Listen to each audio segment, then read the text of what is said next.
Bismillahirrahmanirrahim. Assalamualaikum warahmatullahi wabarakatuh. Nama saya Nadia Aulia Amanda dari kelas Farmasi A. Di sini saya akan mempresentasikan jawaban dari soal ujian tengah semester. Yang nomor pertama yaitu mekanisme pembentukan granul yang diinisiasi mekanisme ikatan antar partikel. Nah, sebelum kita memulai untuk penjelasan mengenai mekanisme pembuatan granul yang diinisiasi dengan mekanisme ikatan partikel itu, kita harus mengetahui terlebih dahulu granul itu apa. Nah, jadi, granul itu merupakan gabungan dari partikel-partikel serbuk. Nah, proses untuk pembuatan granulnya itu disebut sebagai proses granulasi. Nah, granulasi itu dapat terjadi karena ada ikatan antar partikel. Jadi, ketika suatu partikel digabung, nantinya itu akan ada interaksi satu sama lain dan akan membentuk suatu ikatan partikel.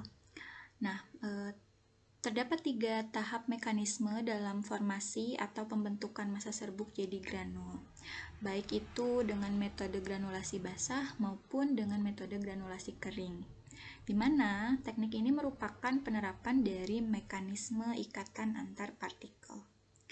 Nah, untuk tahapannya, mekanisme yang pertama terjadi itu adalah terjadinya interaksi partikel yang difasilitasi oleh terbentuknya jembatan cair. Kemudian ada interaksi partikel yang difasilitasi oleh terbentuknya jembatan padat dan juga gaya tarik-menarik antar partikel padat. Nah, mekanisme yang pertama itu adalah interaksi partikel yang difasilitasi oleh jembatan cair. Jadi dalam pembuatan granul itu, pertama-tama akan terjadi proses interaksi antar partikel yang terfasilitasi oleh pembentukan jembatan cair yang disebabkan karena adanya pelarut pengikat. Nah, mekanisme inilah yang menginisiasi terbentuknya inti granul atau nukleasi yang merupakan satu rangkaian tahap pertama dalam pembentukan granul. Nah, pada tahap interaksi partikel yang difasilitasi oleh terbentuknya jembatan cair ini, ada 4 jenis mekanisme ikatan partikel yang dapat terjadi saat lebih dari satu bahan dalam satu sistem atau media, baik itu melibatkan bahan cair ataupun tidak.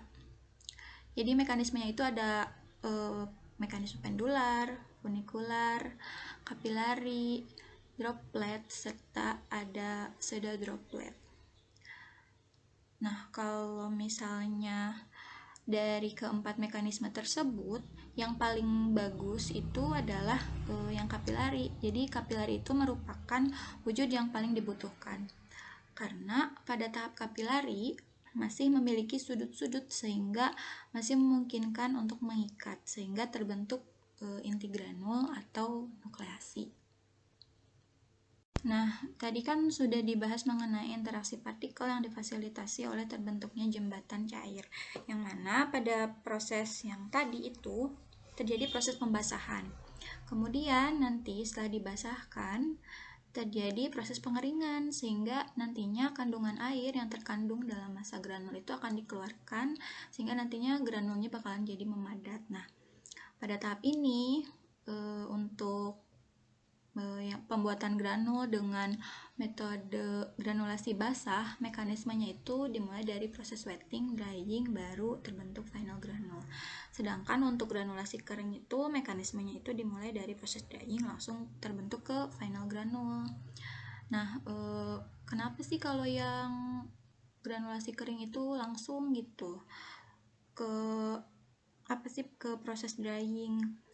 Karena pada saat proses dengan granulasi kering itu ada pengikat kering, jadi terjadi proses pengikatannya itu ketika diberi tekanan terus diketuk berkali-kali sehingga menghasilkan panas internal yang membuat pengikatnya itu jadi meleleh sehingga partikel-partikelnya itu membentuk inti granul karena lelehan dari pengikat akan membentuk jembatan padat. Sedangkan kalau misalnya pada granulasi basah itu kan ditambahkan larutan pengikat. Nah, setelah tadi itu kan sampai terbentuk jembatan padat. Nah, dilanjutkan Nanti kalau misalnya prosesnya berhasil, dilanjutkan dengan proses konsolidasi dan koalisi. Nah, setelah terbentuk koalisi ini, nanti yang dikatakan sebagai final granul. Nah, granul yang baik itu masih mengandung air 2-3% dan tidak boleh 0%. Kenapa? Karena nanti si tablet yang terbentuk itu akan mudah hancur karena dia itu rapuh. Nah, sekarang mengenai gaya tarik-menarik antar partikel padat.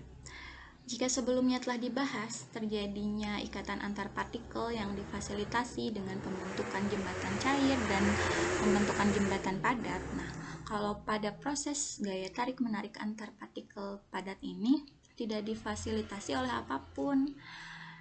Nah, jadi yang termasuk gaya tarik-menarik antar partikel padat ini ada elektrostatis atau electrostatic force dan juga ada van der Waals force.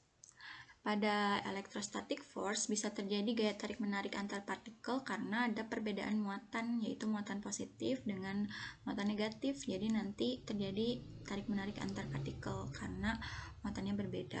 Nah, sedangkan kalau pada van der Waals itu terjadi ikatannya itu karena perbedaan momen dipol. Tapi apabila dibandingkan antara electrostatic force dengan van der Waals force, itu lebih besar gaya tarik menariknya itu dengan electrostatic force. Nah, yang terakhir itu adalah mechanical interlocking. Jadi mechanical interlocking ini akan terjadi apabila pembuatan granulnya dibuat dengan metode kempal langsung ataupun granulasi kering. Jadi pada metode kempal langsung dan granulasi kering ini tidak akan diberikan gaya apa-apa, jadi hanya ada gaya mekanik saja yang terjadi. Nah, supaya bisa terjadi harus memiliki kapilaritas. Kenapa? Soalnya supaya bisa terjadi sistem lock and key. Karena kalau misalnya kapilaritas itu masih ada sudut-sudut yang masih bisa berikatan.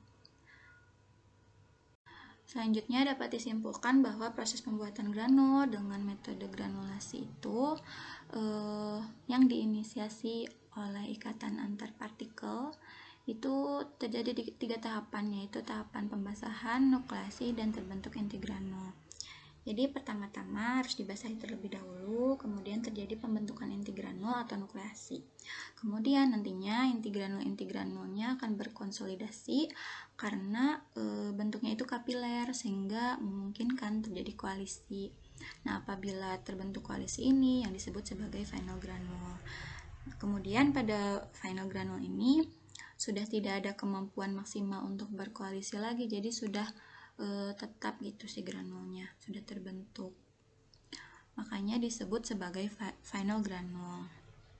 Nah, kalau misalnya sudah terbentuk final granul, tetap harus dipikirkan itu adalah mengenai atrisi dan hancur. Atrisi dan hancur itu adalah proses terkikisnya granul yang disebabkan oleh kerja dari bahan pengikat yang mengundang cairan lambung masuk ke dalam granul sehingga mengakibatkan granul jadi hancur dan melepaskan zat aktif. Jadi proses atrisi dan hancur itu harus tetap dipikirkan supaya si zat aktifnya itu ketika nanti dikonsumsi dapat lepas. Nah, sekian penjelasan dari saya. Assalamualaikum warahmatullahi wabarakatuh.